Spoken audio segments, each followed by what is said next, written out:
mon téléphone a coupé. Voilà, deuxième partie, du coup, on parlait de... C'est important hein, que je vous donne ce message. Vous voyez, on a la nature qui est présente, on a les symboles sacrés, on a les feuilles, les coquillages, le cercle. Nous sommes dans une énergie circulaire. Pour être en bonne santé, il est bon de se relier à ça. Donc, femme médecine, alors ça comprend beaucoup d'aspects. Hein. Donc, je disais, je ne parlerai pas de la médecine occidentale. Hein. Pour moi, se maintenir en santé, c'est un état d'être, c'est un état d'esprit. C'est pas quand on a des symptômes qui sont établis.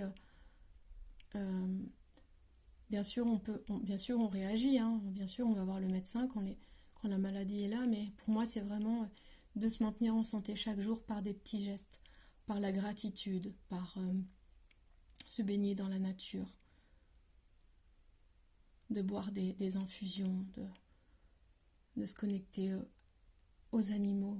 Pour moi, la médecine, c'est ça, c'est la musique, c'est d'être créatif, c'est de faire quelque chose de nos mains, c'est de partager des bonnes vibrations avec les autres, avec soi, avec nos êtres chers, nos enfants, nos petits-enfants. J'étends un petit peu, hein, moi j'en ai pas encore, hein. Ils sont petits les miens, mais avec nos êtres chers, avec ceux qui nous font du bien réellement, avec ceux qui nous aiment réellement, sans condition, je répète encore. Hein. Cette carte, je vais vous lire la signification, parce que on me demande de le faire, donc merci pour le message. Je vous invite à vraiment l'écouter en conscience, ce message de cette carte-là, de la guérisseuse, du guérisseur d'ailleurs. Voilà, je vais la positionner ici, devant le pan. Hop, elle veut bien tenir, voilà. Il m'a fallu toutes ces expériences, tout ce temps, pour entrer pleinement en alignement, en fusion avec la magie de la vie, de la guérison et de la protection. Même si mes ancêtres ont su me transmettre certaines potions, il a fallu que j'exprime au travers de mes remèdes, mes enseignements de vie. Tout ce que je suis, je l'offre par ma médecine. Gardienne du savoir médical et des propriétés magiques des plantes, la guérisseuse est celle qui aime prendre soin des autres. Depuis bien longtemps, elle s'est engagée avec dévouement pour apporter au travers de ses expériences et de ses blessures une nouvelle approche de la vie et de nouvelles transmissions. En toute humilité, son histoire raconte combien les défis peuvent être nombreux et laisser des traces indélébiles.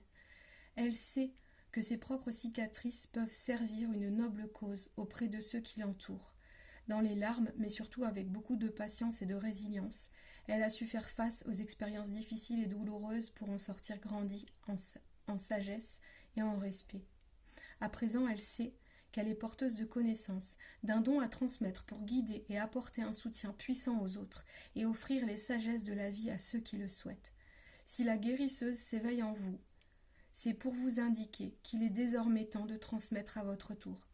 Peut-être avez-vous des doutes sur la méthodologie à utiliser ou bien sur la richesse de vos transmissions. Ces appréhensions ne doivent pas vous pousser à reculer sur ce chemin qui vous attend. Les sagesses ne demandent pas de diplôme ni de compétences particulières, mais bien une transmission de cœur à cœur. Il est possible de témoigner, d'enseigner ou de communiquer de 1000 façons. Chant, danse, écriture, soins thérapeutiques, écoute et échange. Faites-vous confiance. Lorsque vous vous mettez au service de l'humanité en entrant dans votre mission de vie, seul l'amour du partage est essentiel. Alors les clés de la prêtresse,